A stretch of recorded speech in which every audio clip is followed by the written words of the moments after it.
phones away. Before I get in today's lecture, I want to go over one of the slides I talked about last time, which is closely related to what we'll be talking about today. And it's this model by Saunders and Banks in 2006.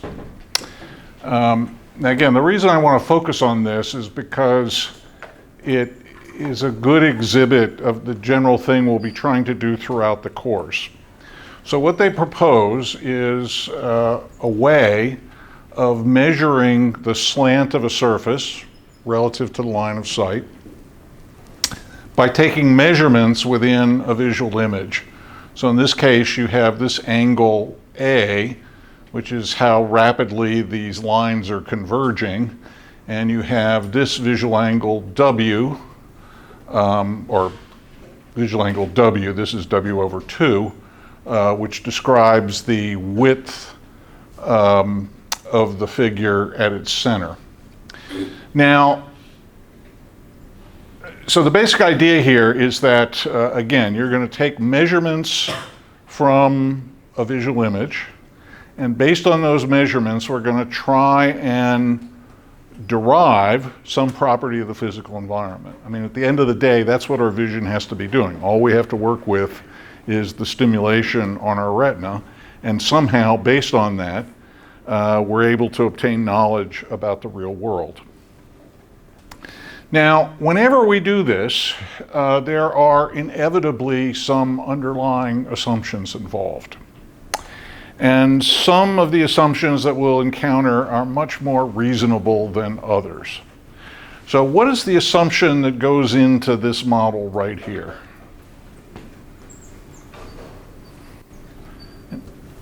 That what we're looking at is flat? That what we're looking at is flat. There's another stronger assumption. Yeah? The sides are parallel. The sides are parallel. All right, so there are two assumptions here. One is, both of them, by the way, are verifiable. I'll talk about that in a second. But the basic idea is we have measures we can take in the image. From those measures, we can derive some property of the physical environment based on what are sometimes referred to as environmental constraints. And what basically that means is assumptions that we make about what must be the case in the environment. So let's take the case of the surface is flat. How would you know if it wasn't flat?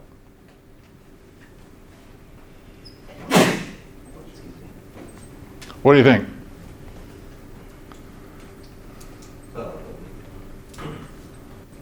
Would these lines be straight lines if it were curved? Would which lines be straight lines?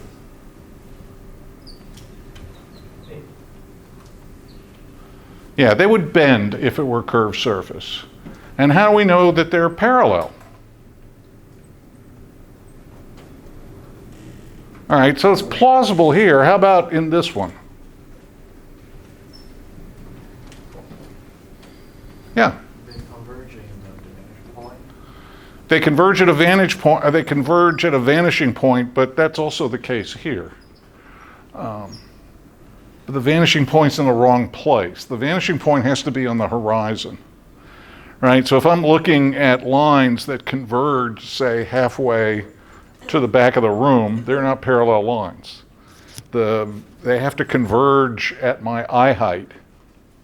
Now, I actually don't know of any experiments where people have tested whether you can tell whether two lines in depth are parallel to or not. I suspect people can make that judgment with some degree of accuracy, but I don't know of any experiments in that case. But clearly in this case, right, these aren't, the horizon's up here and they're converging there. So that's telling you these things aren't parallel. I looked up on the web today cartoons involving the vanishing point. They had like 50 of them. I didn't think it was that funny a topic, but anyway, this is the one I like the best. All right, let me back off to this again. The key thing that's driving this is linear perspective. And the key thing about linear perspective, remember, is that as things get farther away, their optical projections get smaller and smaller and smaller. And we're going to see that principle today. This is, in this model, it's not exploiting the fact that these things are smaller, but it's getting there indirectly. If they're parallel and they're converging, right, you see these distances are getting bigger as they're getting closer. We'll see that there are a number of variations of this model that we can look at in different contexts. And so that leads us to today's lecture, which is on shape from texture. This was invented by a very influential psychologist, a guy by the name of James Gibson, who I was fortunate to know. I actually stayed at his house one time when I was a postdoc. And he wrote, in fact, when I was away, by the way, at the conference in Belgium earlier this term, the symposium I was speaking on was a 50 years since Gibson's last book was published. And that's what all the speakers were talking about, various aspects of Gibson. I was tempted to talk about texture, but I ended up not doing that. So somebody tell me what you see here. Let's pick on you. A bunch of barrels. A bunch of barrels. Are they all parallel to each other? No. They're not parallel? Oh, wait, yes, they are. From an angle. And how are they oriented in space? Are they facing forward like that? Or are they slanted backward like that? Or are they slanted forward like this? Slanted backwards. They're slanted backwards like this. Does everybody see that? Now, how do you know that? That's how I perceive it. Well, how does your perception know that? But they're slanted backwards. So what's the insight of linear perspective? As things get farther away, they get smaller, right? Yeah. And these barrels are smaller than those barrels. And they're also like flat. And also they get compressed. That's very good. So these are the two potential sources of information that are available here to tell us about, so what Gibson referred to as what are called texture gradients. So the idea is that you get these systematic changes in sizes and shape, and that provides information about 3D shape. Now, a little bit later, so Gibson came up with this in the 1950s. In the 1960s, or maybe even late 50s, I don't know. How many of you have heard of what's called op art? What's op art? Op or pop? Op. I don't know. Yeah, pop art would be like Andy Warhol. Op art is, well, there are a couple of forms of op art. It's funny, I had a painter at my house last summer, and he was doing something, and I asked what he did other than painting, and he said he was an artist. And I asked him, I said, well, what kind of art do you do? He says, oh, I'm into op art. Have you ever heard of that? And I said, oh yeah, I teach it in my class. And he goes, no way. So he didn't want to paint anymore. All he wanted to do is talk about op art. But there are a couple of flavors of op art. So there's one which is based on, so it exploits principles of perception to create illusions of 3D shape. There's another one that's probably more prominent, where you see static patterns and you actually see movement in the painting because of that. So you get these optical effects from looking at the art. This is a very prominent op artist, a guy named Victor Vasarely, and this is an example of his work. Notice how similar it is to what Gibson's talking about here. You have this bulbous object, and the squares that are near are big, and as they get far away, they get compressed and smaller. All right, and we see this as a big bulbous object. I'm not even sure this is mathematically possible. I tried to actually calculate once what a real object would look like that would create this surface. And it would be a very unusual object to do that. The problem is that you're not getting any occlusion. You get all this perspective, but no occlusion. What that means is that object has to be asymptotically straight in order to make that happen. So the only thing that would produce this would be a hyperboloid shape. Here's another example. He's got two of them here.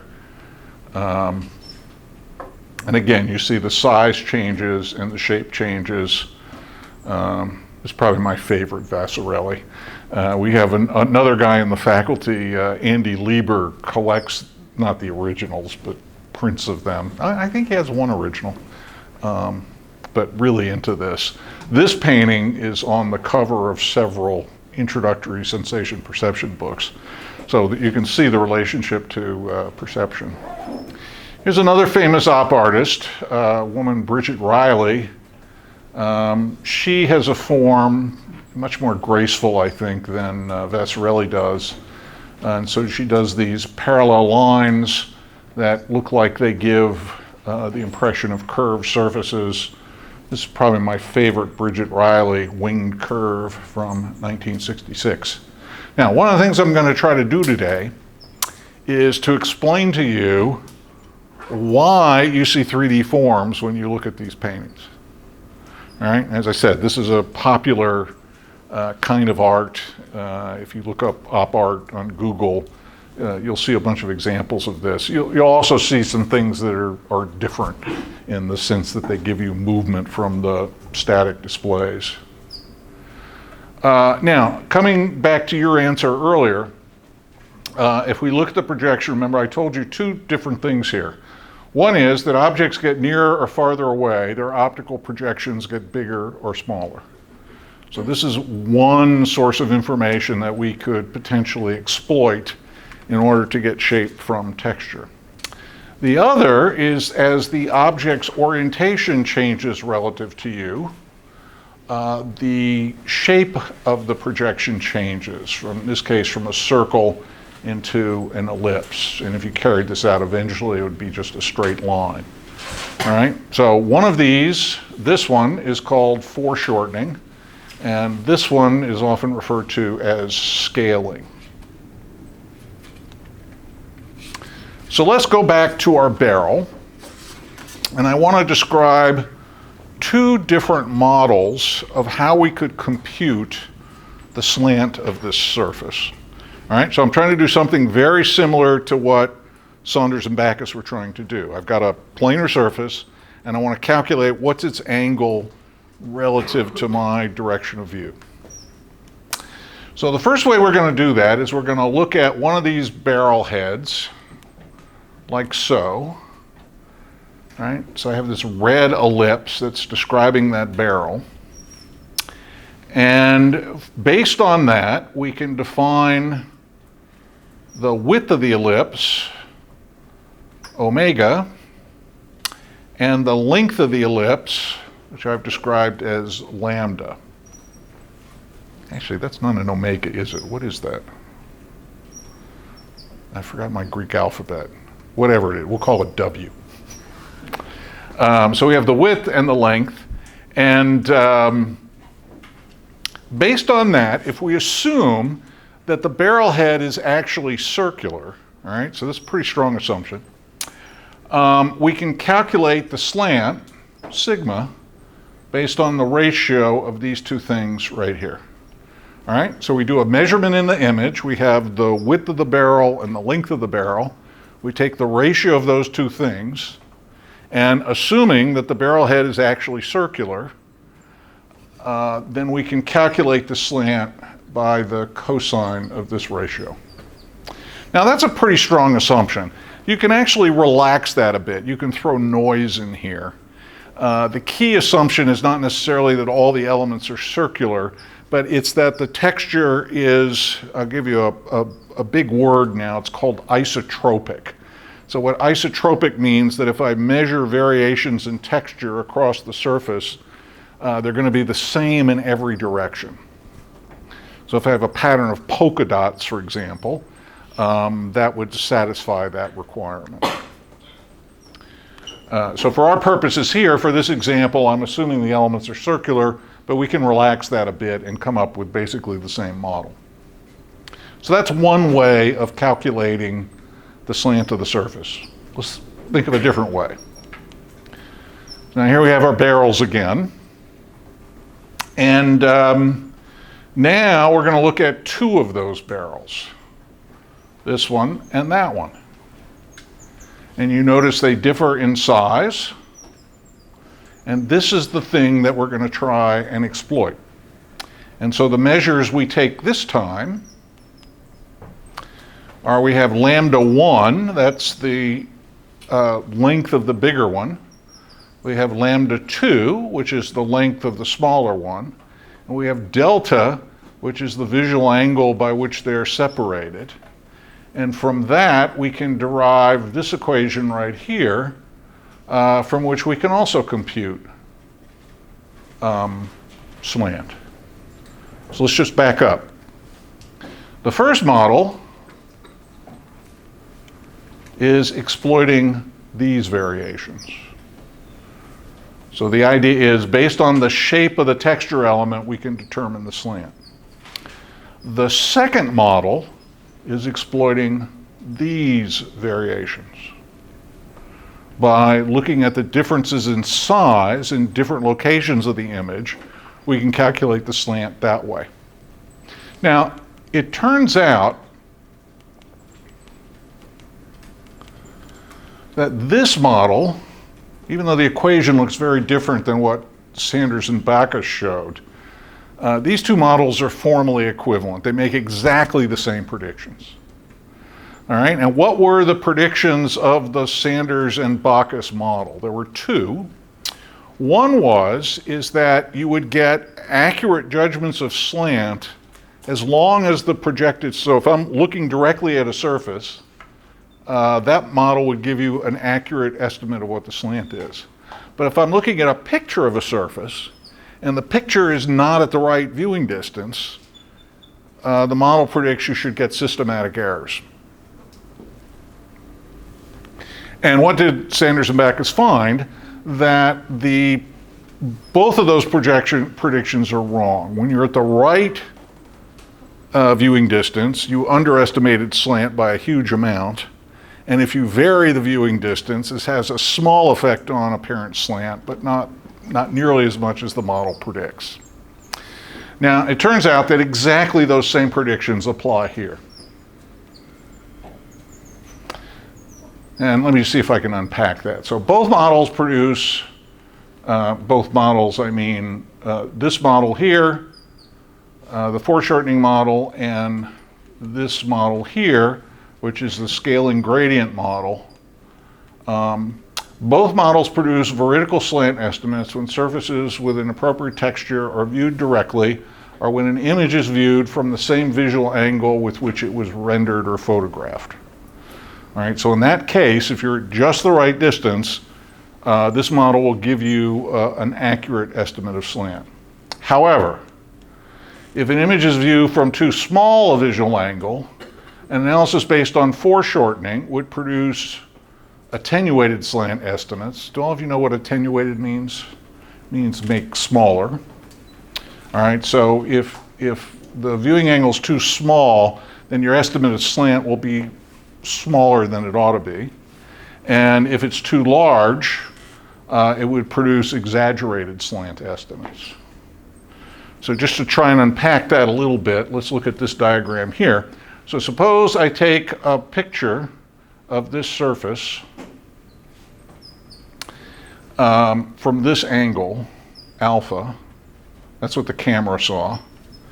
And now I view that picture with a different angle, beta. In this case, beta is smaller than alpha. So what that means is, from here, if the analysis is viewed from too small a visual angle, analysis based on foreshortening would say that the surface should look flatter than it really is. And the analysis of gradients should produce that the depth is exaggerated from what it really is. Now, as I said, if you did it with planes, the prediction would be exactly the same as the Saunders and Backus experiment. So this provides a way of potentially testing these models at the same time. Let me back off. There's one thing I should have told you here. This model assumes that the elements are all circular, or that the texture is isotropic. This model assumes that the actual barrels are all the same size. So you can translate from one position to another and the statistics won't change. That property is referred to as homogeneity. So just think the first model assumes they're all circles, and the second model, they don't have to be circles, but whatever they are, they have to be the same size.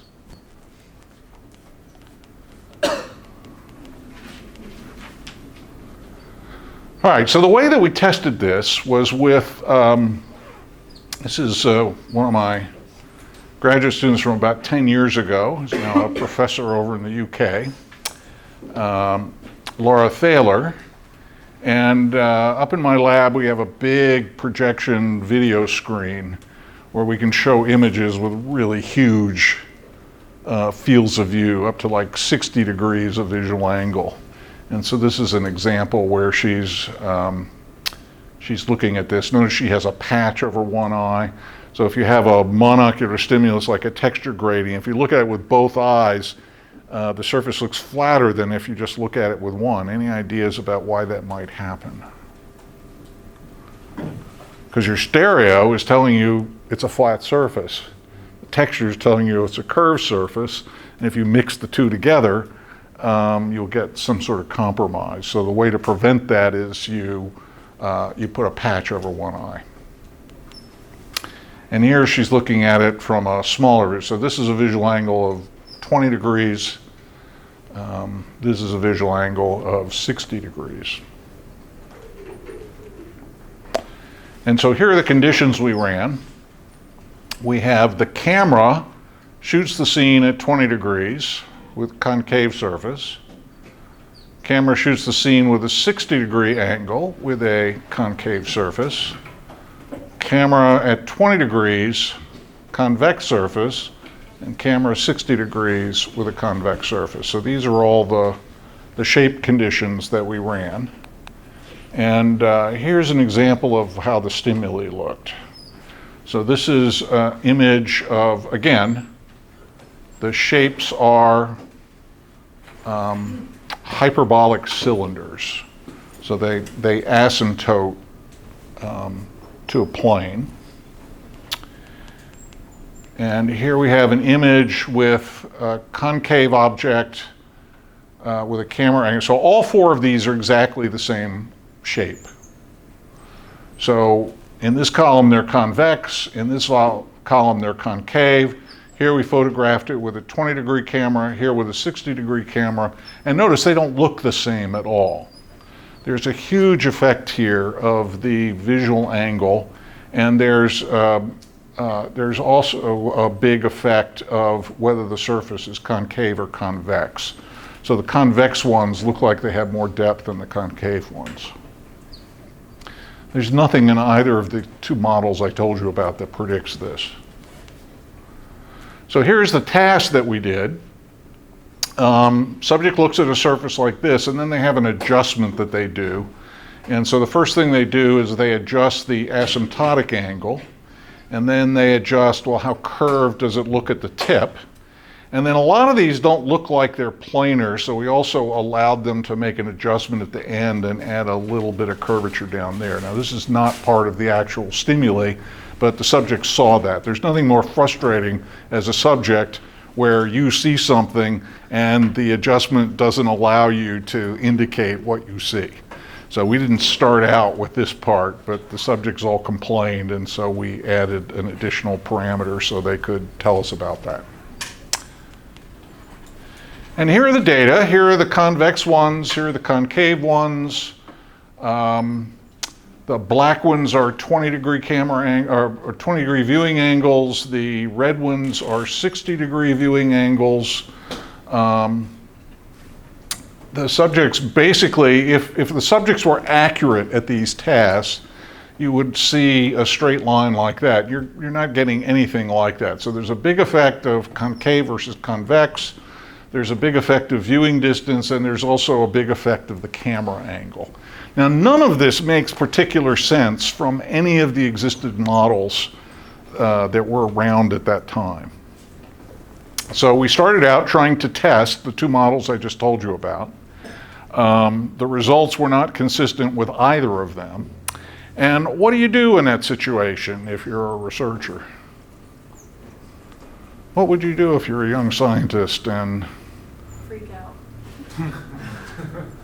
Yeah, that's one thing you could do. What we did, we just sort of threw the data in a drawer and let it sit for a couple of years and incubate. And so here are the results, why it didn't work. So this is the gradient prediction. The gradient prediction says, if you look at the judge depth to width ratio, that in the, it should get much bigger. Foreshortening predicts it should get much smaller. This is the empirical data. So the idea here is that, so this is judge depth for 20-degree camera versus judge depth for 60-degree camera. And the gradient prediction says that ratio, the judge depth should be 60% larger in this case. And the empirical data, it's on the same direction as the gradient prediction, but not nearly as large. All right, so the nice thing about these two models, they make opposite predictions of what happens if you make the stimulus too small or too large. All right, so if you make it too small, the gradient prediction says you ought to see much more depth. The foreshortening prediction says you ought to see much less depth. What the observers actually saw was a little more depth, but not nearly as much as what the gradient prediction predicts. And neither of the models say anything about the difference between concave and convex. So that's where we are. And so we let the data sit for a couple of years. This is in collaboration with some colleagues of mine over in the Netherlands. And so we did this 1 year, and then the next year they came back and they were saying, well, what's happening with this paper? And I said, well, I haven't done anything with it. And so we just started doing various simulations. And I was able to come up with a model that I will describe now. So what this is referring to is what's called scaling contrast, and I'll try to unpack this for you. So let's say this is a physical texture element, and this is its projection on the retina. And so its real size here is S, and its projected size we'll call S prime. And that's what we're going to focus on. So S prime is approximately defined by S over the viewing distance. Right? So as the texture elements get farther and farther away, their projections get smaller and smaller. Now, there is a mechanism that you see in a lot of sensory systems. Remember back to when we talked about vision in varying light levels. How much do you think the intensity of light varies in natural environments? What's that? A ton. A ton, many orders of magnitude. Similarly, the variations in the intensity of sound vary by many orders of magnitude. So what sensory systems have to deal with is a way, when you have such a huge dynamic range of some stimuli, is to compress it somehow. And there is a mechanism that you've probably heard of in other contexts. It's called a contrast normalization. And so how many of you have a stereo receiver at home? And how much power does it have? I think 300 watts. All right, and how is that power defined? I think it's watts. Or amps, I'm not sure now. And decibels also, like the output. So what they defined is how much the sound can range over the mean value, right? They do a contrast normalization to describe that. And this is what a contrast normalization is. So you take the maximum value of the stimulus, subtract the minimum value, and then you divide by the sum. All right, so no matter what the dynamic range is, this reduces it to a scale of 0 to 2, which is really handy because it normalizes things over complex range. Logarithms do a similar thing. They compress the data. And we see this mechanism. It's in early vision. It's in early audition. This thing pops up all over the place. Well, it turns out that this mechanism can also account for these data, strangely enough. Now again, I discovered this by accident. When I was doing the modeling, I was trying various things, and I actually made a typo and ended up testing this on the data by accident. And then all of a sudden I was going from terrible correlations where we weren't accounting for anything to, I'm getting correlations like 0.98. I mean, it's fitting the data perfectly, which you just don't see. And then once I realized what I'd done and I recognized the form of this equation, I said, wow, this actually makes sense because this mechanism is appearing throughout many different aspects of sensory processing, right? The visual system is just borrowing a mechanism that it uses for other things, apparently, to apply to shape from texture. So let's see how this works. So here we have the length of the elements. So this is the biggest one. This would be S prime max. This would be S prime min. That's for this surface. And this one is S prime max, S prime min. Notice there's a bigger difference between those here than there is there. So that means more contrast in this one than there is in that one. Now if we apply the equation, we get scaling contrast, S prime max minus S prime min divided by S prime max plus S prime min. And that's approximately equal to the contrast of the depths. So that's the model. That's the measurements that you take in order to carry it off. Now let's see how it fits the data. So these are all the conditions I showed you here. Big mess.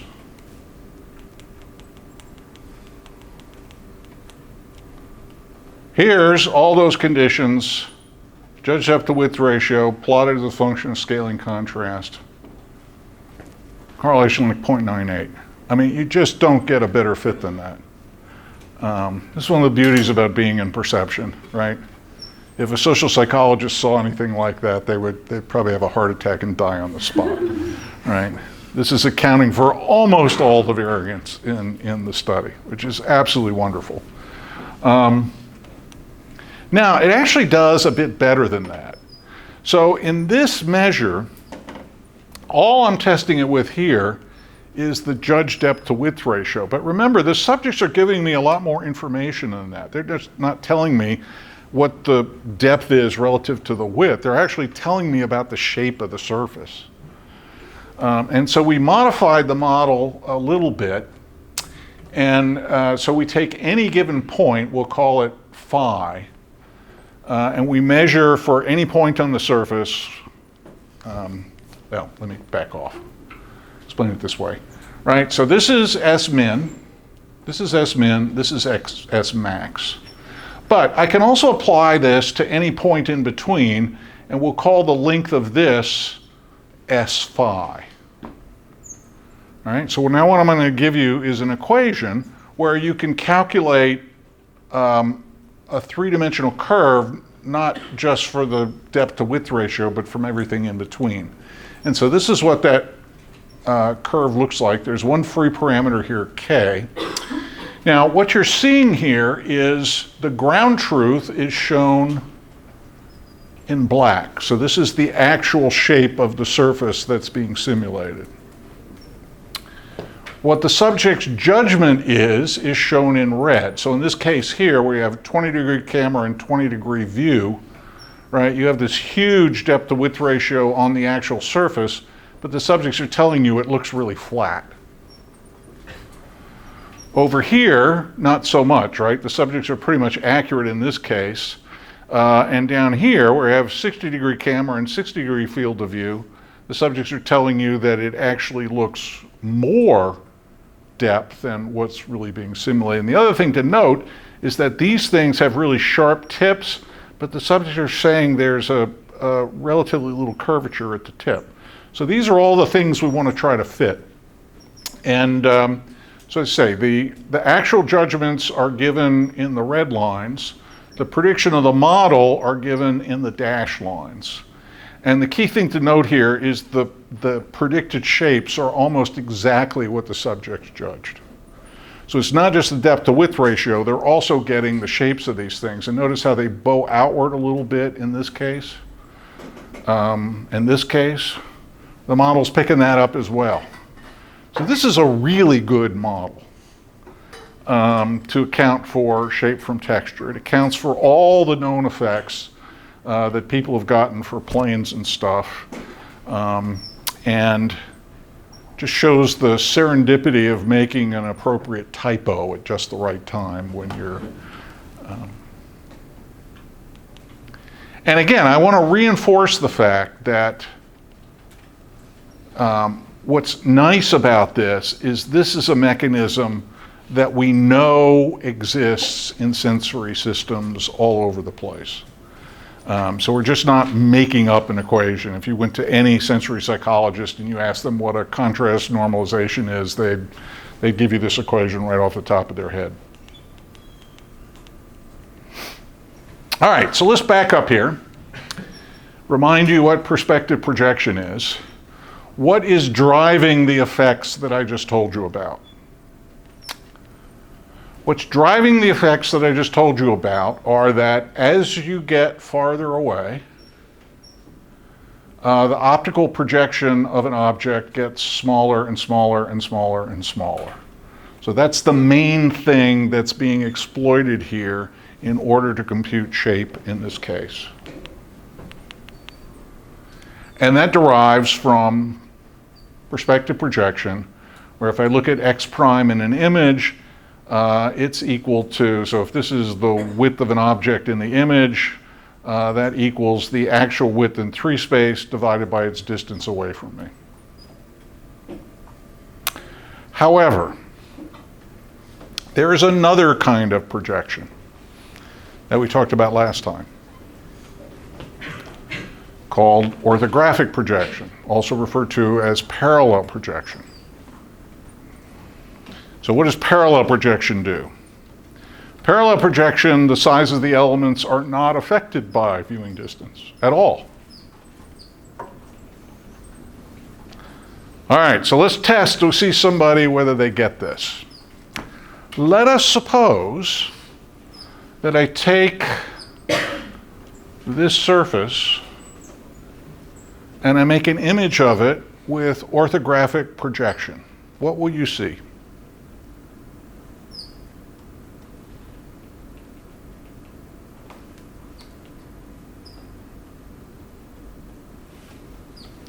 Give it a go. A sharper than 90 degree kind of angle looking at you. Well, let's back off it. You're describing the whole circle. My question wasn't clear. How would the elements look, the individual circles? Would they vary in size like this? No. Why not? Because you're not dividing by distance so all elements would be the same size. And what would that do to scale and contrast? Right? How would S max and S min different from each other? They'd be the same. So scale and contrast would be 0. Right? So the model predicts you shouldn't see any depth at all if you should generate this surface under orthographic projection. So this gives us a way to test the model. Now, at first blush, that's maybe a bit encouraging. So let's take that very surface So let's take a plane. Here we have a perspective view. You see it slanted in depth, everybody? How about over here? Does that look like a slanted surface? No, it looks like a frontoparallel surface. You can clearly see the elements are foreshortening, but it doesn't look slanted in depth. Right? So that's telling you A, whatever they're doing, they're not using foreshortening. And B, that's consistent with the idea that in order to see the slant, what you need is the variations in the length of the object. That's what's specifying slant here, and that this is frontoparallel. So that, again, is supportive of the model. How about here? You see a lot of depth. You all see depth in this one? How about that one? Not so much. They're exactly the same surface. It's this one is rendered under high levels of perspective. This one is rendered under orthographic projection. Get no effect at all. That's good, right? This model's really clicking. So we're on a roll, but now we do this one. You see a spherical object here? Raise your hand if you see a spherical shaped object. You see a spherical shaped object here? Raise your hand if you see a spherical shaped object. All right? Scale and contrast says this ought to look like a flat disk, and it doesn't. So there's a problem with my model. How are we going to deal with it? Oh, here, well, one way you could deal with it and say, well, all right, in this case, I'll just use foreshortening. That works. But then we can run this case right here, where do these two things look like they've got roughly the same shape?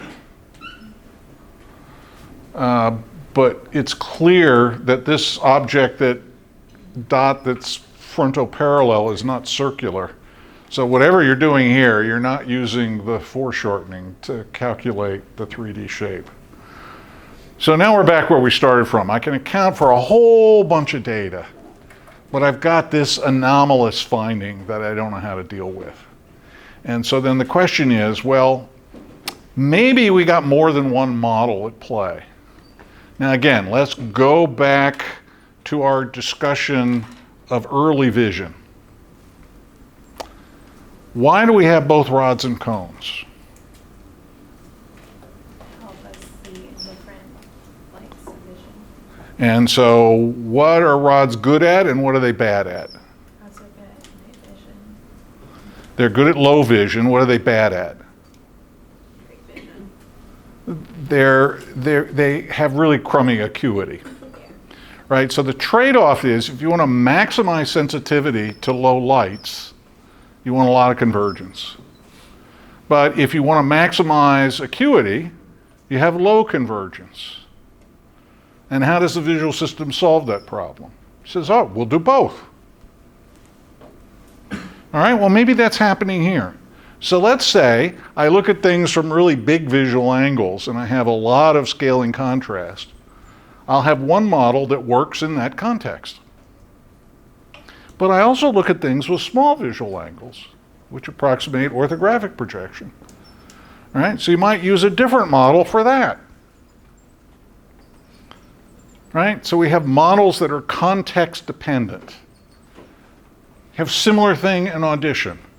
Right, you've got one mechanism in your ear for localizing sounds that only works for high frequencies and not for low frequencies. And you've got a second mechanism that only works for low frequencies and not for high frequencies. Right? So your brain says, I'll take the advantages of both of these systems and none of the disadvantages by doing both of them together.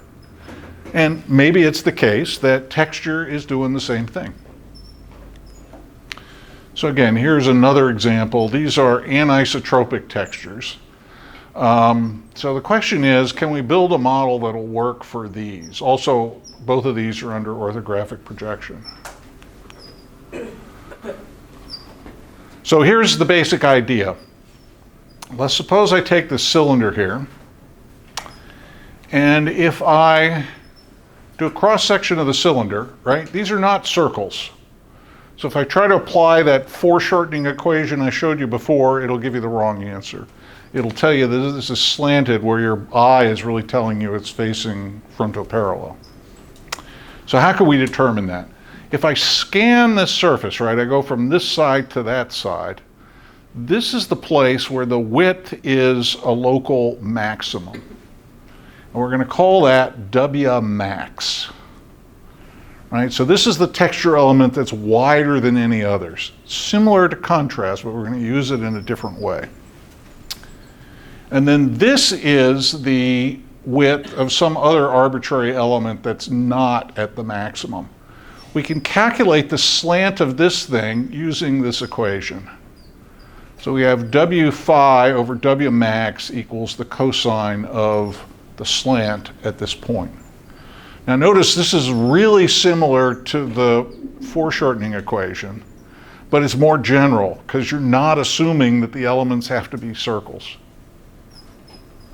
So this is a better model because the assumptions are relaxed. Now this also predicts, I should say how these things are made. These are what are called volume textures. So I actually make these things by hand.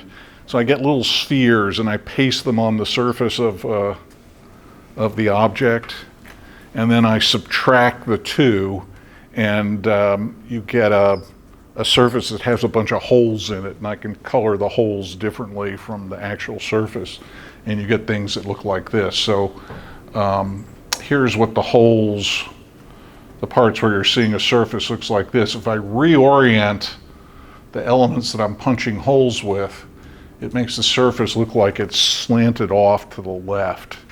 So that's a prediction of this model, that if you don't orient things right, you'll get a illusory slant.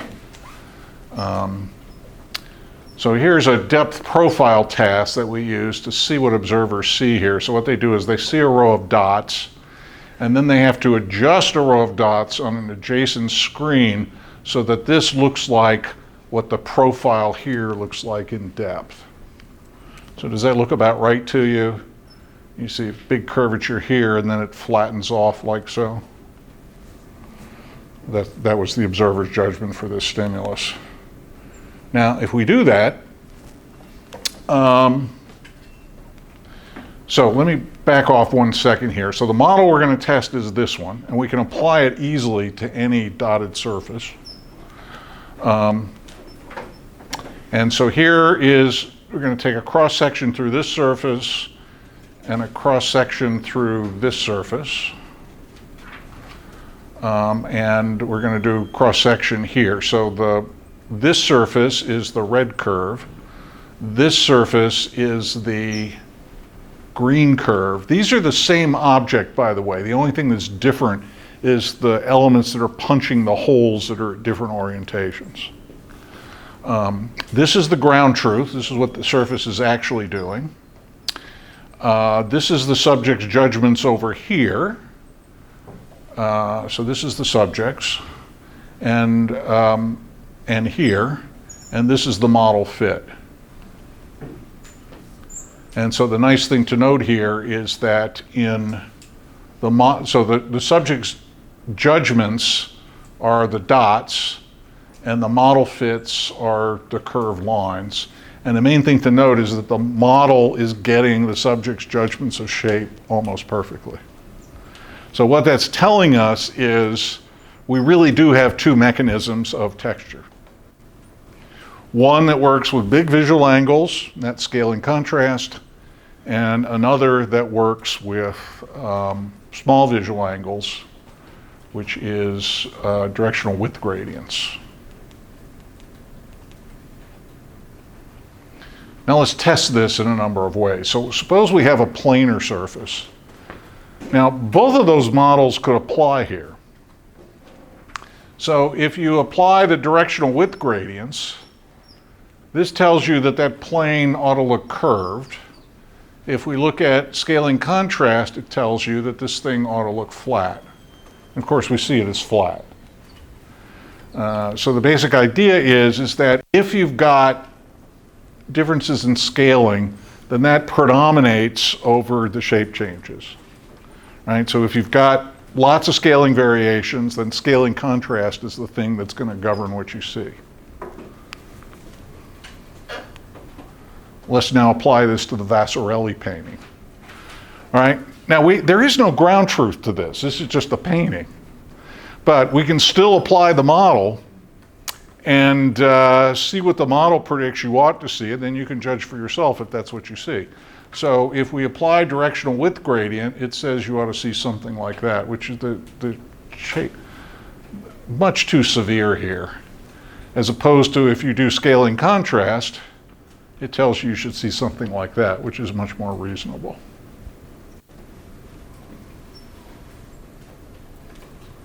So just to back up and reinforce, what I'm suggesting here is that whenever you have big differences in scaling, the scaling contrast is going to govern what's going on.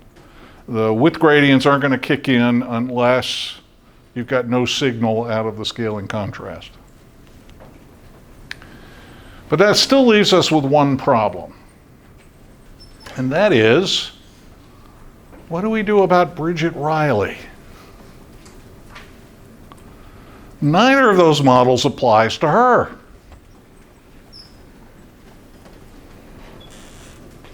All right, we got a good example with your striped shirt.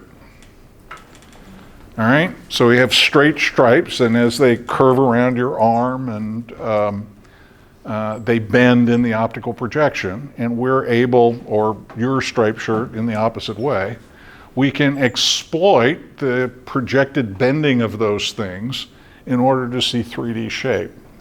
Now, unfortunately, neither of the two models I just told you about can deal with this. So how can we do that?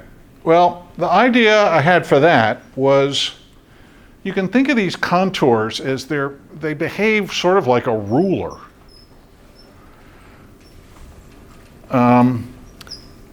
So let's take your shirt. Why don't you stand up for a second?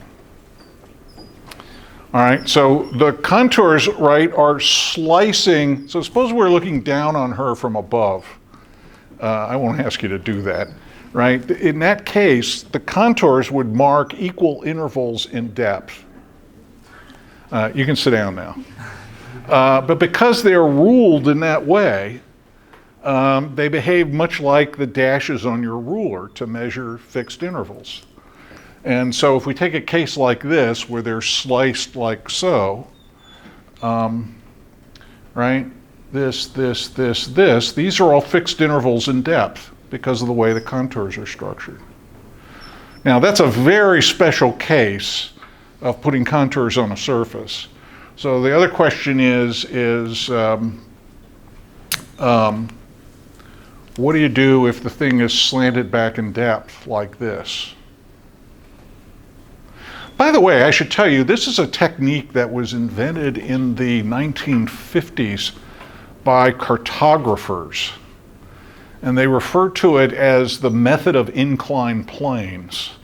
In fact, many statistics packages still do this. If you want to represent a surface, they'll do it by putting these contour lines in there to define the surface.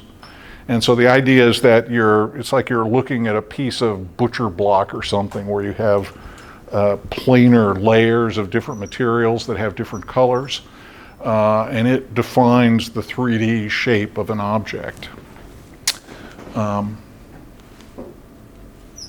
let's say we zoom in on a patch that looks like this, and now we get a more complicated pattern because we have to take into account the fact that this thing is slanted in depth. I'm not going to go through all the details of this. But it does make a prediction that if you don't estimate these parameters correctly, it can lead to a different looking surface shape. So these are two identical surfaces. The only thing that's different about them is that the contours are slicing it at a different angle. And that causes a fairly big effect. So this surface looks quite different than that one. But again, they're physically the same. It's just the contours have sliced them at a different angle. And do I actually show any data for this? No. We have a model that predicts that, where we can predict exactly what these things should look like, and we've also applied it to objects that look like this with different orientation contours, and it works. So to get to the bottom line of our story here, and then I'll let you out a bit early today. We've basically got 4 kinds of patterns. So we have things like this, which have a lot of perspective and a high degree of scaling contrast.